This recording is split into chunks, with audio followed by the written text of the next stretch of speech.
Halo guys, selamat pagi. Jadi saya sekarang dengan Pak Asep Sunaria. Pak Asep itu adalah polisi kehutanan di Taman Nasional Kerinci Seblat. Kenapa saya perlu menyampaikan ini adalah ya sebagai edukasi juga terutama bagi yang belum pernah masuk ke Taman Nasional secara resmi ya.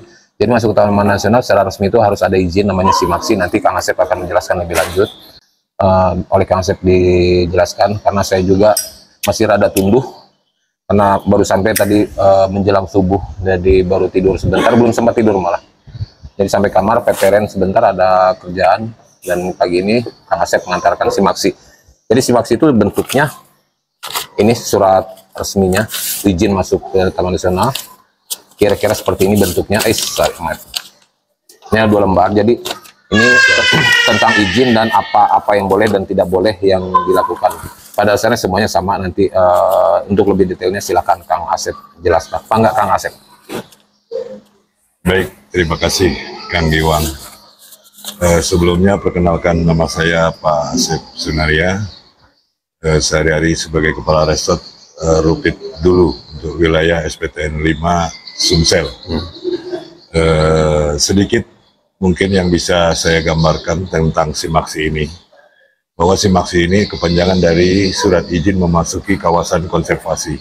Kawasan konservasi ini otomatis adalah di kawasan hutan negara yang di berbagai wilayah itu sudah dikelola oleh Taman Nasional. Dalam hal ini dikeluarkan juga oleh pejabat yang berwenang, dalam hal ini ada Balai Besar Taman Nasional Kerinci Seblat.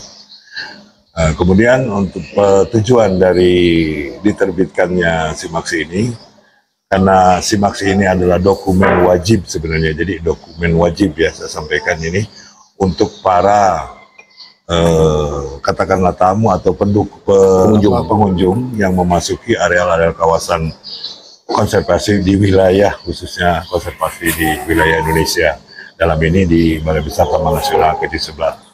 Yang pertama fungsinya itu sebenarnya untuk menertibkan ya, kemudian juga memantau, kemudian juga bagaimana termasuk sampai ke hasil akhir, kemudian kegiatan apa yang dilakukan, karena dalam SIMAKSI ini kaitannya untuk kegiatan-kegiatan baik sifatnya wisata alam maupun penelitian, kemudian pendidikan dan lain sebagainya.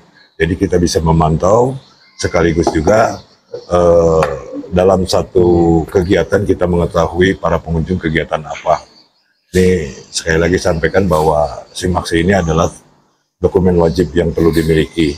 Atau dalam keadaan force majeure, misalnya berkunjung ke gunung-gunung seperti Tangkuban, gunung-gunung khususnya Gunung Kerinci misalnya. Jadi kita juga dapat memantau pengunjung-pengunjung yang memasuki wilayah kita, sehingga ketika ada hal-hal yang tidak diinginkan itu dapat mudah memantaunya dan mengevakuasi sekaligus begitu. Jadi kita bisa mengetahuinya. Kemudian fungsinya selain daripada memantau itu juga kita untuk menertibkan, khususnya memasuki kawasan. Kemudian yang terpenting lagi adalah cara untuk mendapatkan SIMAKSI. Jadi apabila kita berkeinginan mengadakan kegiatan khususnya di alam bebas, dalam hal ini di alam, dan memasuki kawasan konservasi di sini bisa taman buru, bisa taman wisata, bisa taman nasional, dan lain sebagainya. Kemudian caranya adalah pertama tentu kita mendatangi pengelola di kawasan tersebut, dalam hal ini ke Balai Besar Taman Nasional Kerinci Seblat. Kalau yang biasa untuk kegiatan penelitian dan lain-lain, termasuk di situ mungkin untuk kegiatan penyusunan skripsi ya. Jadi mengajukan surat permohonan izin supaya diterbitkan SIMAKSI, biasanya dengan melampirkan fotokopi identitas.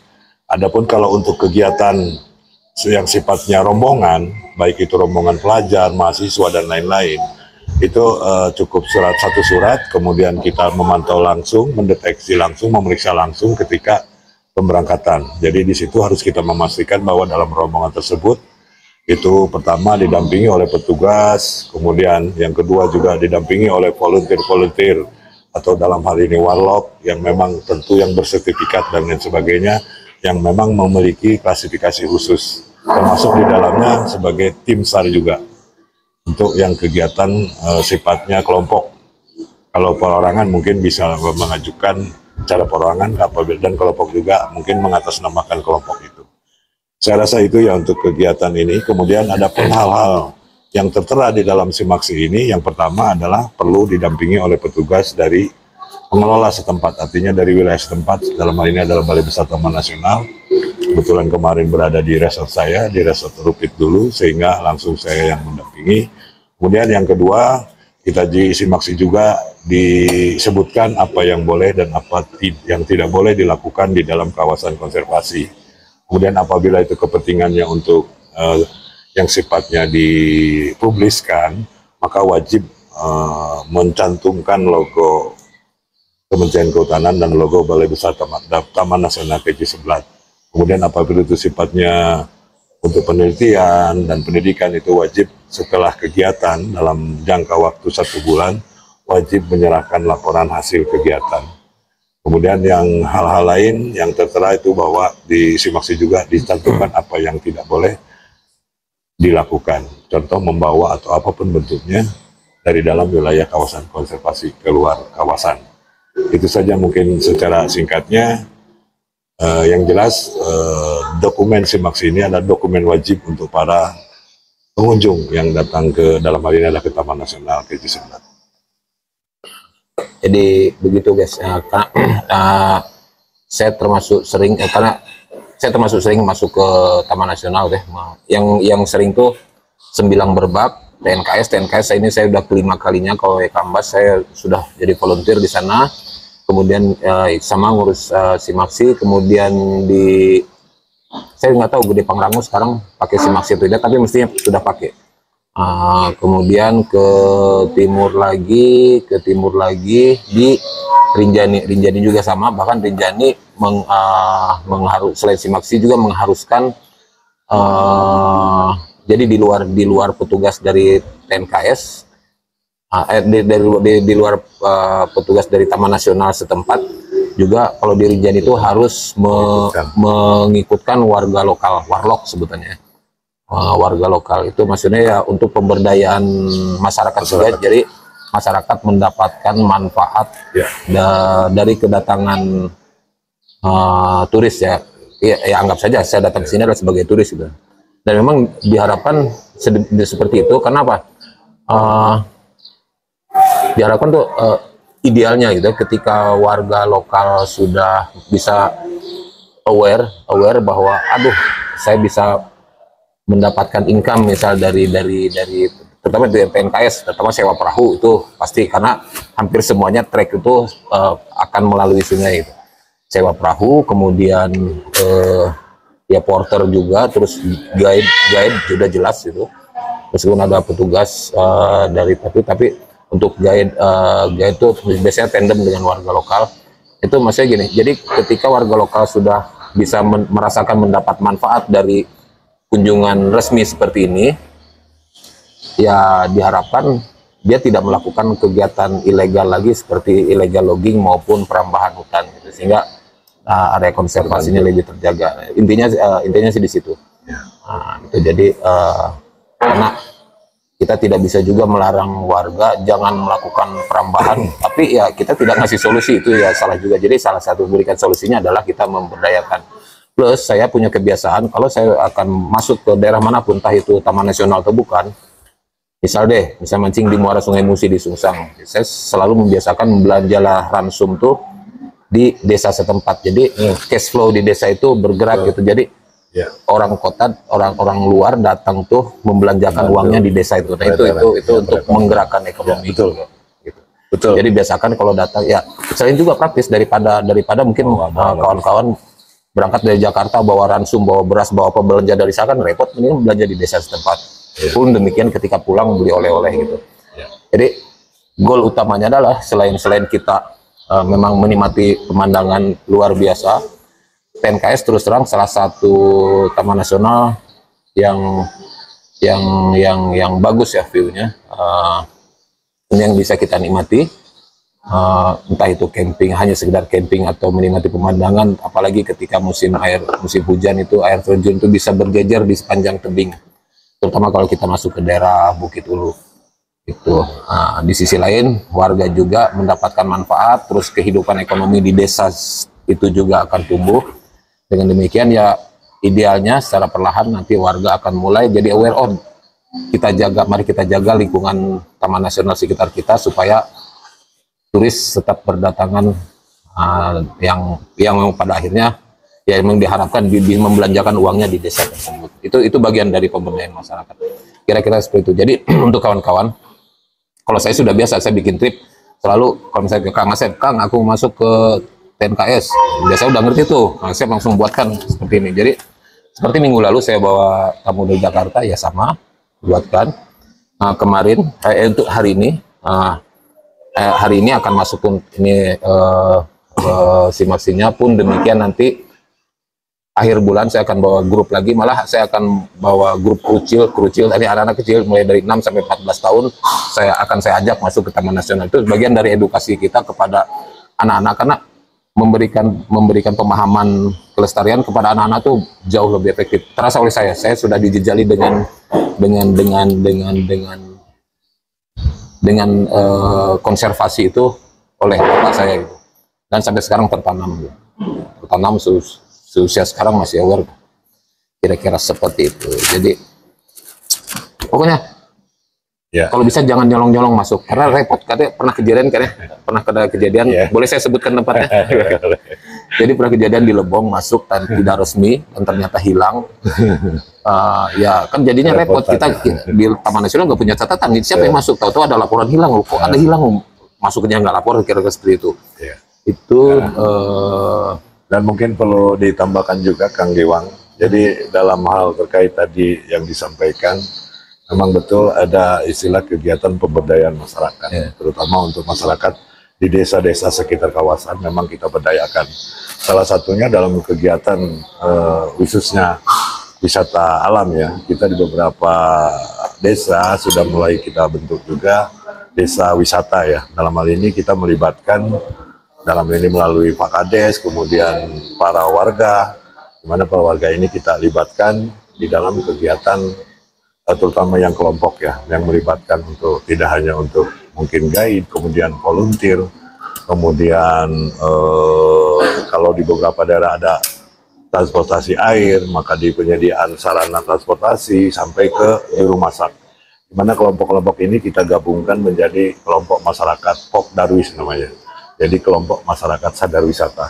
Ini kita bina, kemudian kita edukasi juga bagaimana mereka bersifat welcome untuk orang-orang yang akan datang ke wilayahnya, bahkan dibantu tentu dengan edukasi bagaimana caranya bersikap dan melayani.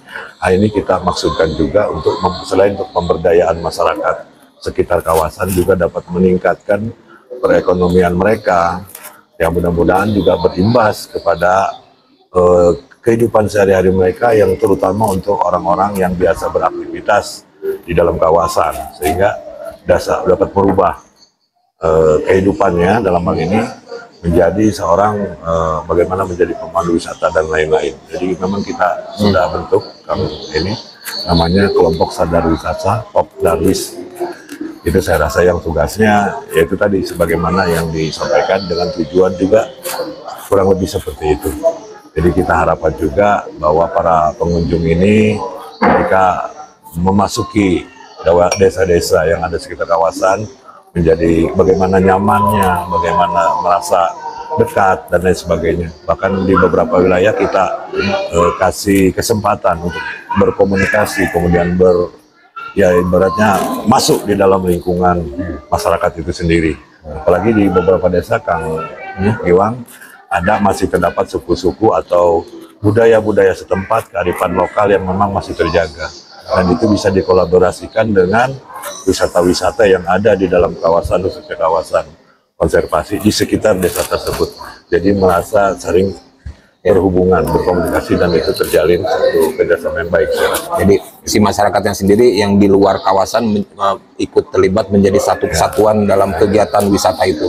Jadi seperti kalau misalnya ya salah satu tempat Taman Nasional yang saya sering kunjungi adalah Waikambas. Jadi di Waikambas itu sudah ada desa wisatanya sudah berjalan. Jadi kalau kita datang tuh kadang misal mendarat di Lampung, dari Lampung kita langsung ke Waikambas, di sana sudah banyak rumah warga yang dijadikan homestay gitu. Jadi pertama memang lebih murah, terus kita hidup bersama masyarakat sendiri, ya kita makan ya sebenarnya bareng dengan warga, dan itu menyenangkan, kita bisa bercerita dengan warga.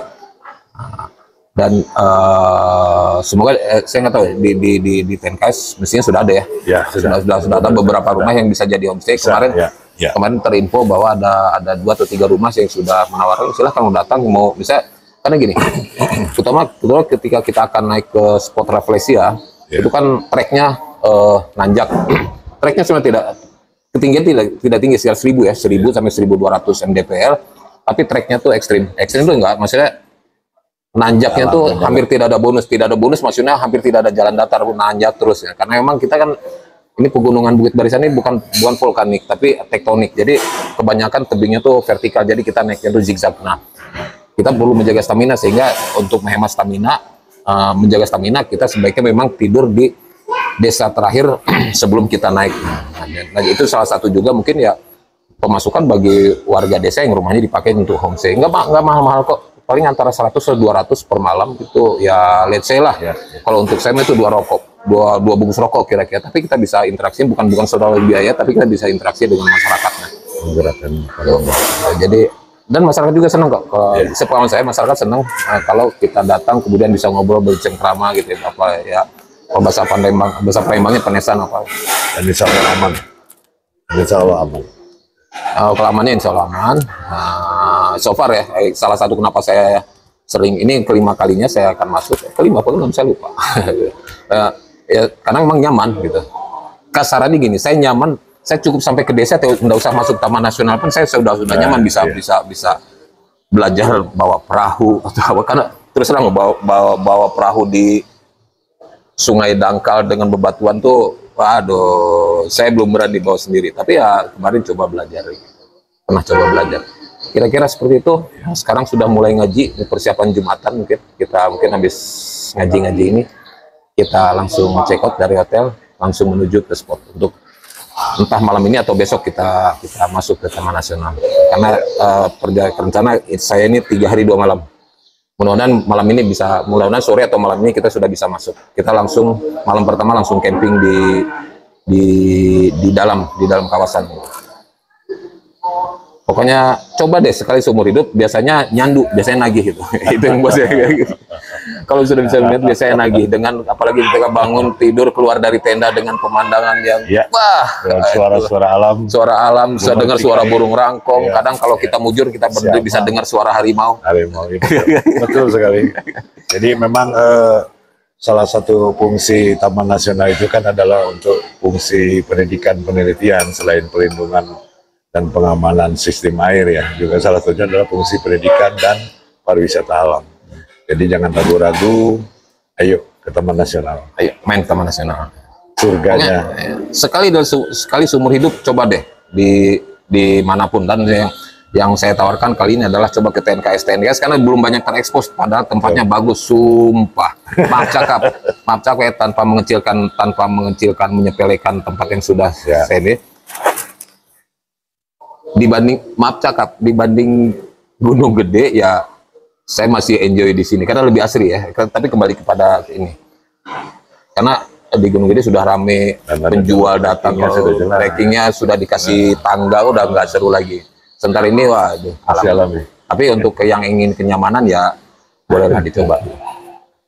Dan nggak ada sejauh ini di Taman Nasional TNKS, Taman Nasional Kerinci Sebelah, tidak ada cerita booking lahan camping atau booking camping area yang sempat kemarin viral, itu ya memalukan sekali. Oke, kira-kira gitu aja. Kita prepare untuk siap-siap bisa segera berangkat siang ini supaya sore ini atau nanti malam kita sudah bisa masuk ke Taman Nasional. Oke, see you.